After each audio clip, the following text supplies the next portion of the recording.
कहानी की शुरुआत में हम एक ट्रांसजेंडर हड्डी को देखते हैं जो बता रहा होता है कि लोग किन्नरों से इसलिए डरते हैं क्योंकि उन लोगों के पास वरदान होता है, उनका आशीर्वाद और उनका श्राप बहुत शक्तिशाली होता है, लेकिन उससे भी ज्यादा खतरनाक होता है उनका बदला। फिर कहानी जाती है 6 महीने के बाद प्रयागराज उत्तर प्रदेश में। हम कुछ लोगों को देखते हैं जो एक डेड बॉडी को लेकर उसे जलाने के लिए जा रहे थे। उन भीड़ में हड्डी भी होता है, लेकिन पुलिस उन्हें रोक देती है और कहती है कि भट्टी खराब हो गया है, ट्रांसफार्मर जल गया है, इसलिए कहीं और ले जाओ जलाने के लिए। लेकिन हड्डी उस आदमी जो मर गया है उसके बेटे को भड़का देता है, जिससे वो पुलिस वालों से लड़ने लगता है और मौका देकर हड्डी अपने दोस्त मलखन के साथ उस बूढ़े आदमी के डेड बॉडी को चुरा कर वहां से चला जाता है। लेकिन किसी कारण की वजह से हर जगह पुलिस की नाकाबंदी लगी होती है और हड्डी का वो पीछा करने लगते हैं, पर दोनों किसी तरह बचकर भाग निकलते हैं। और टीवी पर न्यूज चल रहा होता है कि प्रयागराज में लाश गायब हो रहे हैं शमशान से, बाकी जगहों से, और शायद इसी वजह से पुलिस शमशान पे घात लगाए बैठी हुई थी।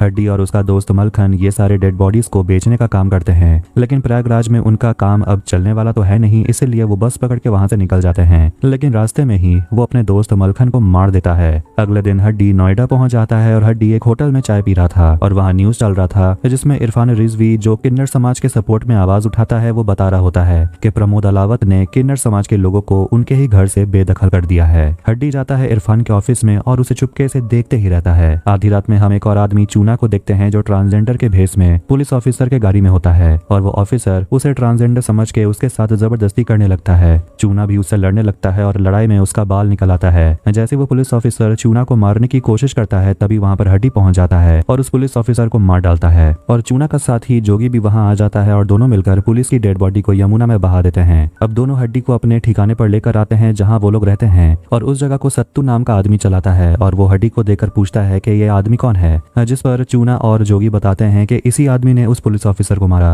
पर सत्तू कहता है कि अगर इंदर को पता चल गया वो हमें मार डालेगा, यहाँ सिर्फ हम लोग और कोई और नहीं रह सकते। चूना कहता है कि इंद्र को बताने की जरूरत नहीं है। फिर वो सब हड्डी को एक कमरे में बंद कर देते हैं और थोड़ी देर के बाद वहाँ इंद्र आता है और वो चूना, जोगी और सत्तू पर बहुत ज्यादा गुस्सा होता है कि आखिर इस आदमी को भी वहीं क्यों नहीं फेंका है, जिस पर सत्तू इंद्र से कहता है कि ये आदमी हमारे काम का है। इंद्र हड्डी को बहुत पिटवाता है और उसे पूछता है कि वो कहाँ से है। हड्डी कहता है इलाहाबाद। इंद्र उसे पूछता है कि तो फिर यहाँ तुम क्यों आए हो। हड्डी कहता है आपके साथ काम करने के लिए, सकून भाई वाला काम करने के लिए। ये सुनकर इंद्र उसे पिटवाना बंद करता है और हड्डी उसे कहता है कि मलखान ने बोला था यहाँ आने के लिए। इंद्र पूछता है कि मलखान कहाँ है, जिस पर हड्डी झूठ कहता है कि मलखान भाग गया। इंद्र सकून भाई को कॉल करता है और उसे हड्डी के बारे में पूछता है, जिस पर सकून भाई कहता है कि हड्डी और मलखान मेरा इलाहाबाद वाला फैक्ट्री देखते थे, लेकिन वहाँ रेड पड़ गई और दोनों वहाँ से भाग के दिल्ली आ गए। इंद्र कहता है कि हड्डी मेरे पास है और वो मेरे लिए काम करेगा। इंद्र उसे पूछता है क्या हड्डी काम का आदमी है, क्योंकि वो नोएडा में अपना फैक्ट्री खोलने वाला है जिसमें प्रमोद भी शामिल होगा। सकून भाई उसे कहता है कि हड्डी तुझे 1 साल में माला माल बना देगा और तू उस पर भरोसा कर सकता है। इंद्र प्रमोद के असिस्टेंट विवेक से मिलता है और उसे बताता है कि वो नोएडा वाले फैक्ट्री को संभालेगा और बदले में वो चाहता है कि वो अपने कॉन्स्टिट्यूएंसी से इलेक्शन में खड़ा हो, जिसके लिए वो प्रमोद का साथ चाहता है। विवेक उसे कहता है काम हो जाएगा। इंद्र हड्डी से कहता है कि तुझे यह फैक्ट्री संभालना होगा, लेकिन इसके बारे में बाकियों से कहने की जरूरत नहीं है। विवेक इंद्र से इलेक्शन में खड़े होने के लिए 5 करोड़ डिमांड करता है और कहता है कि पार्टी का इंतजाम कर देने के लिए, क्योंकि प्रमोद के बेटे सुनील का जन्मदिन है। और जब इंद्र नहीं मानता तो विवेक जाता है सत्तू भाई के पास और उसे कहता है पार्टी का इंतजाम कर देने के लिए। तो वहीं इंद्र और उसके गैंग मिलकर अपने क्लाइंट से पैसे लूटने में लगे रहते हैं, उन्हें ब्लैकमेल करके और उनका प्राइवेट वीडियो बनाकर। एक दिन इंद्र और हड्डी जाते हैं एक सेमिनार में जहां प्रमोद अलावत स्पीच दे रहे होते हैं और वो नोएडा को एक स्मार्ट सिटी बनाएंगे ऐसा वो बोलते हैं। इसके लिए उन्हें कुछ भी करना पड़े वो करेंगे, ट्रांसजेंडर को शहर से बाहर फेंकवाना पड़े वो भी करेंगे। स्पीच खत्म होने के बाद वहाँ बहुत सारे किन्नर आ जाते हैं और वो प्रमोद से सीधे सीधे बात करने की मांग करते हैं और कहते हैं कि उन्हें उनके ही घर से बेदखल कर दिया गया और बदले में उन्हें पैसे नहीं चाहिए। लेकिन तभी वहाँ पर हड्डी आ जाता है एक ट्रांसजेंडर के अवतार में और वो उन हिजड़ों से लड़ता है और उन्हें रोकने के लिए प्रमोद उनकी लड़ाई के बीच में चला जाता है, जिससे उसके सिर पे चोट लग जाती है। प्रमोद को पता चलता है कि एक सेलिब्रिटी रिपोर्टर गोस्वामी उसका इंटरव्यू लेना चाहता है, जिस पर वो बहुत खुश होता है और वो इंदर से कहता है कि उसे कहा गया था कि वो सारे ट्रांसजेंडर जो नहीं जाना चाहते उन्हें मार डालने के लिए, लेकिन इंदर ने ऐसा नहीं किया। फिर गुस्से में प्रमोद, इंदर और हड्डी पहुंचते हैं इरफान के ऑफिस में और प्रमोद इरफान को धमकाता है कि मेरे जमीन के मामले में मत पड़, मुझे तुझसे कोई प्रॉब्लम नहीं है, लेकिन मेरे मामले में टांग मत लड़ा। ये सब कुछ देखकर हड्डी को बहुत बुरा लगता है। अब वापस घर पर हड्डी सत्तू भाई के साथ बात कर रहा था कि इंसानों के बीच कौन सा रिश्ता ज्यादा मजबूत होता है, पैसों का या फिर खून का। सत्तू भाई कहता है कि हर इंसान के अंदर एक जानवर होता है, हमें रिश्ता उसी से बनाना पड़ता है। हड्डी उसे पूछता है कि आप इंद्र को कब से जानते हैं। वो उसे एक फोटो दिखाता है जिसमें इंद्र रेवती अम्मा के साथ होता है और इंद्र को पहले से ही पता था कि वो एक किन्नर है। फिर जैसा कि तय हुआ था सुनील का बर्थडे पार्टी मनाया जाता है, लेकिन उस पार्टी में प्रमोद का असिस्टेंट विवेक मर जाता है। उसने एक ड्रिंक पी लिया, शायद उसमें कुछ मिला हुआ था। अगले दिन जब प्रमोद को इस बारे में पता चलता है तो वो पहले तो अपने बेटे को बहुत डांट लगाता है कि उसे हमेशा पार्टी करने की जिद लगी होती है और वो पार्टी में ड्रग्स भी लाता है। इसके बाद वो सत्तू भाई को डांटता है कि विवेक के कहने पर उसे ये पार्टी अरेंज करने की क्या जरूरत थी। अब प्रमोद के लिए इतना कम नहीं था कि अब विवेक का बेटा गौरव प्रमोद से 10 करोड़ मांग रहा है और वो चाहता है कि इंद्र का आदमी जाकर विवेक के बेटे गौरव का मर्डर कर दे, जिस पर हड्डी कहता है कि मैं यह काम कर दूंगा। प्रमोद का ध्यान तब हड्डी पर जाता है और वो उसे कहता है कि तुम्हें घर के अंदर जाकर मर्डर करना होगा, कर पाएगा। हड्डी जोश में कहता है कर दूंगा। उसके बाद वो विवेक के घर पहुंचता है एक ट्रांसजेंडर की तरह सज धज के और वो अंदर गार्ड को एक कागज में लिख के देता है कि जहां विवेक की डेथ हुई थी वो भी उसी पार्टी में थी और उसे गौरव से मिला है। और वो विवेक के बेटे गौरव को बताती है कि मैं तुम्हारे पापा की गर्लफ्रेंड थी और उसे वो पार्टी वाला वीडियो देता है और झूठी कहानी उसके बेटे को सुनाने लगता है। फ्लैशबैक में देखते हैं कि वो हड्डी ही था जिसने ड्रिंक में कुछ मिलाकर प्रमोद के बेटे सुनील को वो देने वाला था, लेकिन विवेक आकर वो ड्रिंक पी जाता है और उसकी मौत हो गई थी। हड्डी अपने सिर से बाल हटा लेता है और विवेक के बेटे को धमकी देता है कि तुझे प्रमोद के ऊपर केस करना होगा और अगर तू इस केस से हटा तो मैं तेरी जान ले लूंगी। लेकिन हड्डी यहाँ तक आया है तो उसे गोली तो मारना ही होगा, वरना प्रमोद को पता चल जाएगा कि उसका प्लान कुछ और है। इसलिए वो गौरव को गोली मार देता है और वहां से भाग जाता है। लेकिन सिक्योरिटी गार्ड हड्डी पर गोली चलाने लगते हैं जिससे हड्डी को गोली लग जाती है। वो बेहोश होने लगता है और हम एक फ्लैशबैक में जाते हैं जब हड्डी का सेक्स चेंज ऑपरेशन हुआ था और रेवती अम्मा उसका ख्याल रख रही थी और हम देखते हैं कि उस समय इरफान और हड्डी एक दूसरे से प्यार करते थे। हड्डी अपने घर आता है तो रेवती अम्मा उसका ख्याल रखती है और हड्डी ऑपरेशन होने के बाद अपने नए शरीर में खुद को एडजस्ट करने की कोशिश कर रहा था। हम देखते हैं कि हड्डी जब अपने पापा के साथ रहता था तो दोनों की आपस में बिल्कुल भी नहीं बनती थी और एक दिन एक बूढ़ी औरत हड्डी को रेवती अम्मा के घर लेकर आती है जहां और भी बाकी सारे किन्नर रहती थी और उन्हीं के साथ वो रहने लगा। फिर एक दिन उस कोठे में चूना और सत्तू आते हैं और रेवती अम्मा को धमकाते हैं कि प्रमोद इस जमीन पर अपना प्रोजेक्ट खड़ा करना चाहता है, इसलिए जितना जल्दी हो सके इस जगह को खाली कर देने के लिए। फिर पूरे धूमधाम से रेवती घर पर बहुचरा माता की पूजा रखवाती है जिस पूजा में हड्डी भी शामिल होता है। तब उस समय हड्डी और मलखन सकून भाई के फैक्ट्री में काम किया करते थे और वहीं पहली बार वो इंद्र को देखा था। उस रात रेवती अपने घर पर सभी लोगों को हीरावन और मोहिनी की कहानी सुनाती है और बताती है कि महाभारत का युद्ध शुरू होने वाला था और युद्ध जीतने के लिए किसी अच्छे योद्धा की बलि देनी जरूरी थी जिसमें 32 खूबियां हो।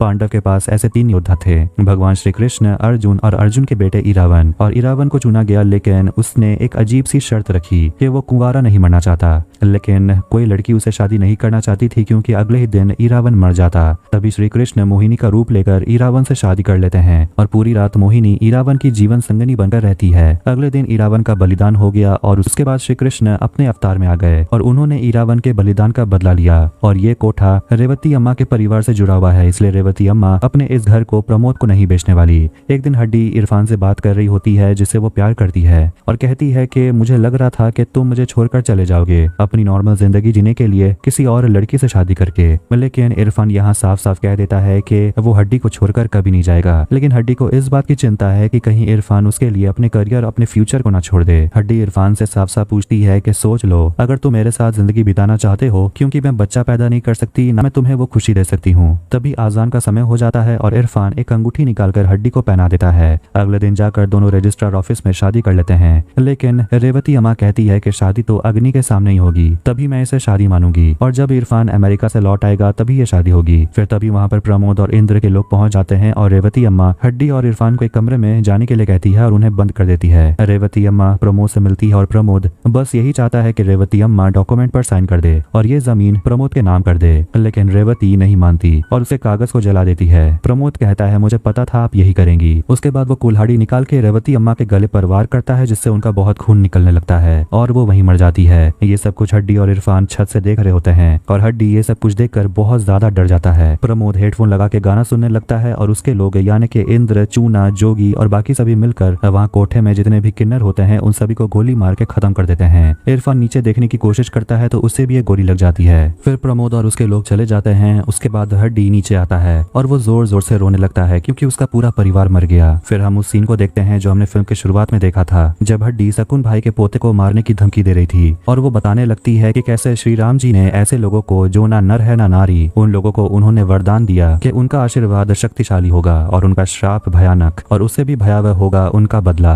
इससे डर के शकुन भाई सब कुछ सच बता देता है कि आमतौर पर देखा गया है कि किन्नर जिस जगह पर रहते हैं वहाँ का लीगल डॉक्यूमेंट उनके पास नहीं होता। प्रमोद ने ऐसे ही जगह को निशाना बनाया और उन जगह को छोड़ने के लिए कुछ लोग मान गए, कुछ लोगों को डराना धमकाना पड़ा, लेकिन रेवती अम्मा नहीं डरी और उनके पूरे घराने को मार दिया गया। हड्डी शकुन के पोते को छोड़ देती है और हड्डी अपने बाल काट लेती है, जिसके बाद वो लौट आई है इंद्र, सत्तू और प्रमोद से बदला लेने के लिए। प्रमोद जाता है विवेक के बेटे गौरव से मिलने के लिए, जो आईसीयू में एडमिट है, और डॉक्टर बताते हैं कि गोली दिल के नीचे से होकर निकली है। गौरव काफी लकी निकला और वो डेंजर से बाहर है, और भले ही गौरव का मेडिकल इंश्योरेंस है, फिर भी प्रमोद उसके हॉस्पिटल का खर्चा उठाना चाहता है ताकि वो बाहर जाकर अपना इमेज अच्छा दिखा सके। प्रमोद इंद्र को कॉल करता है और हड्डी के बारे में पूछता है और कहता है कि गौरव तो बच निकला। इंद्र कहता है कि अब क्या किया जा सकता है, हड्डी को भी तो गोली लगी है। हड्डी से मिलने के लिए इरफान आता है और हड्डी उसे बताता है कि वो उसका हड्डी ही है और वो यहाँ आया है रेवती अम्मा का बदला लेने के लिए, लेकिन वो प्रमोद को लीगल तरीके से हरा नहीं सकते। इंदर हड्डी को 50,000 देता है और उसे धमकी देता है कि अगर तू इलाहाबाद भागने की कोशिश करेगा तो मैं तुझे ऊपर पहुंचा दूंगा। ये सब कुछ सत्तू भाई चुपके से देख रहा होता है। उसके बाद हड्डी पुलिस ऑफिसर साठे को कॉल करता है और कहता है फैक्ट्री में मिलने के लिए। सत्तू भाई हड्डी का पीछा करने लगता है क्योंकि उसे हड्डी पर शक हो रहा था कि वो यहाँ किस मकसद से आया है और उसे 50,000 क्यों मिले। जब गौरव ठीक हो जाता है तो वो हड्डी को कॉल करता है और पूछता है कि आप मुझे प्रमोद के बारे में सबूत देने वाले थे। फैक्ट्री में आकर हड्डी पुलिस ऑफिसर साठे से मिलता है और पुलिस ऑफिसर उससे डेड बॉडी खरीदने का डील करते हैं और कहते हैं कि अपने पुराने साथी मलकन के साथ मिलकर ये काम करने के लिए, जिस पर हड्डी कहता है कि मलकन तो रेड के बाद गायब हो गया। पुलिस ऑफिसर सोचने लगते हैं कि गायब हो गया या तूने गायब कर दिया, और अगर मलकन नहीं है तो इंद्र के लोगों के साथ मिलकर ये काम कर, और वो वहां से चला जाता है। फिर सत्तू भाई तो वहां पहुंचकर हड्डी से पूछने लगते हैं कि आखिर तू यहाँ कर क्या रहा है और ये सारे डेड बॉडीज का क्या मामला है। हड्डी कहता है तो फिर चलो डेड बॉडी को काटते काटते तुम्हें कहानी सुनाता हूँ। फिर वो बताने लगता है हड्डियों के धंधे के बारे में, और ये प्रमोद का बिजनेस है जो इंद्र संभालता है। जब इंसान मर जाते हैं तो उनके बॉडी का कोई काम नहीं रहता, लेकिन हड्डियां काम की चीज होती है। मेडिकल की पढ़ाई से लेकर मेकअप तक हर जगह हड्डियों का इस्तेमाल किया जाता है, और इन हड्डियों का सबसे बड़ा एक्सपोर्टर इंडिया है। और हड्डी ने ये बिजनेस इलाहाबाद में शुरू किया था, जहां वो शमशान और बाकी किसी जगह से डेड बॉडी को चुरा कर उनके मांस को गलाकर उनके हड्डी को साफ करके प्रमोद या फिर किसी भी बड़े आदमी से होकर चीन या फिर कोरिया भेज दिया जाता था। फिर एक दिन इलाहाबाद में रेड पड़ गई तो वो भागते हुए दिल्ली आ गया। इसलिए प्रमोद के अंडर वो रहकर इंदर ने एक फैक्ट्री लगाया और उसके मैनेजमेंट के लिए उसने हड्डी को रखा, और इसीलिए उसने हड्डी से कहा था किसी को इस बारे में नहीं बताने के लिए। फिर वो बताने लगता है कि कैसे हड्डियों को नाइट्रिक एसिड से गलाकर सारे मांस को निकाल लिया जाता है और हड्डियों को चमका कर उन्हें एक्सपोर्ट कर दिया जाता है, और इन्हीं को बेचकर आज प्रमोद नोएडा का बादशाह बन गया है। सब कुछ जानने के बाद सत्तू भाई वापस अपने घर आता है और अपने साथियों को इंद्र के सच्चाई के बारे में बता देता है कि वो असली में प्रमोद को 5 करोड़ देने वाला है, बदले में वो इलेक्शन के लिए खड़ा होना चाहता है। और वो ये भी बता देता है कि वो हड्डियों का धंधा करता है, और चूना और जोगी को ये भी बताता है कि तुझे पता है कि हड्डी का नाम हड्डी क्यों है, क्योंकि ये हड्डियों का बिजनेस खड़ा करने में लोगों की मदद करता है। हड्डियों से मांस निकालने में ये एक्सपर्ट है। सत्तू भाई इंद्र को मारने के लिए बंदूक निकाल लेता है, लेकिन तभी प्रमोद इंद्र को कॉल करता है और उससे कहता है जल्दी से न्यूज देखने के लिए, जिसमें प्रमोद के बारे में बताया जा रहा था कि वो हड्डियों का स्मगलिंग करता है, और प्रयागराज और बरेली में जितने भी डेड बॉडीज जब्त किए गए हैं उन सभी के पीछे प्रमोद के ही कंपनी का हाथ है। और ये सारे इन्फॉर्मेशन गौरव अपने सोशल मीडिया अकाउंट से पब्लिक कर चुका है। इस बात से प्रमोद काफी गुस्सा है और वो सोचता है कि इस बारे में दूसरों को कैसे पता चला। वो इंद्र से कहता है पता करने के लिए। इंद्र सौदा करता है कि इलेक्शन के टिकट के बदले में वो गौरव की जान लेगा। इंद्र इसके बाद अपना प्यार सत्तू भाई को दिखाने लगता है और कहता है कि तू 10 साल का था तब मैं तुझे रास्ते से उठाकर अपने घर लाया, और तू मेरे साथ ऐसा करेगा। मैंने ये सब काम किया ताकि हम लोग थोड़े पैसे कमा सके। उसके बाद वो वादा करता है कि वो सभी को फैक्ट्री लेकर जाएगा। उसके बाद वो गौरव को मारेगा। फिर जैसे ही पुलिस प्रोटेक्शन में गौरव कोर्ट जा रहा था गवाही देने के लिए, इंद्र वहां जाकर गौरव को मार डालता है, लेकिन जैसे ही वो अंदर जाता है तो हड्डी उसे मार डालता है। और ये सब कुछ पुलिस ऑफिसर साठे और हड्डी का प्लान ही था,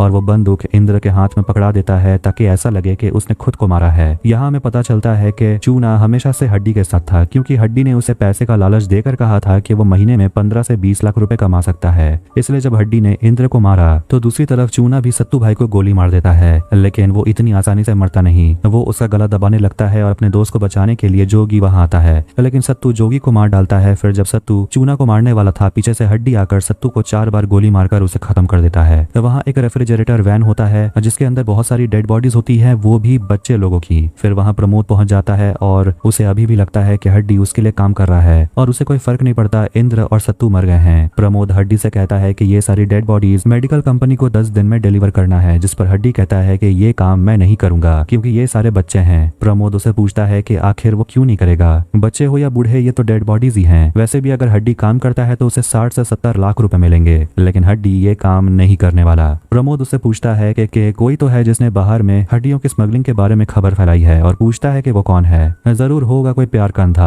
फिर हड्डी वहाँ एक बर्निंग चेंबर के अंदर अपने बॉयफ्रेंड इरफान को देखता है, जिसे देखकर वो घबराने लगता है और प्रमोद हड्डी को गोली मार देता है। किसी तरह हड्डी रेंगते हुए आगे बढ़ता है और अपने बॉयफ्रेंड की हड्डियों को उठाकर रोने लगता है। अब कहानी जाती है कुछ महीनों के बाद। जो प्रमोद को चाहिए था वो उसे मिल गया। वो अपने हत्याए हुए जमीन पर हवन कर रहा था, तभी वहाँ पर किन्नर पहुंच जाती हैं। प्रमोद कहता है उन्हें आने देने के लिए क्योंकि उनका आना शुभ होता है, लेकिन वो सारी किन्नर अपने साथ हड्डी को भी लेकर आती हैं जो अभी भी जिंदा है और वो प्रमोद के गुंडे को पीटने लगती है। और जब वो सारे गुंडे हड्डी को पीट रहे थे तो उसे रेवती अम्मा की सुनाई गई कहानी याद आती है महाभारत की, कि जब इरावन की बलि दे दी गई थी तब कैसे श्री कृष्ण ने उनका बदला लिया था। इसके बाद हड्डी खड़ी होती है और अपने इरफान के मौत का बदला लेने के लिए उन सभी से लड़ने के बाद वो प्रमोद से लड़ती है और आखिर में वो उसे बिल्कुल वैसे ही कुल्हाड़ी से काट डालती है जैसे प्रमोद ने रेवती अम्मा को मारा था और प्रमोद को खत्म करके वो अपना बदला पूरा करती है। और इसी के साथ 2023 में रिलीज हुई हड्डी मूवी यही एंड होती है।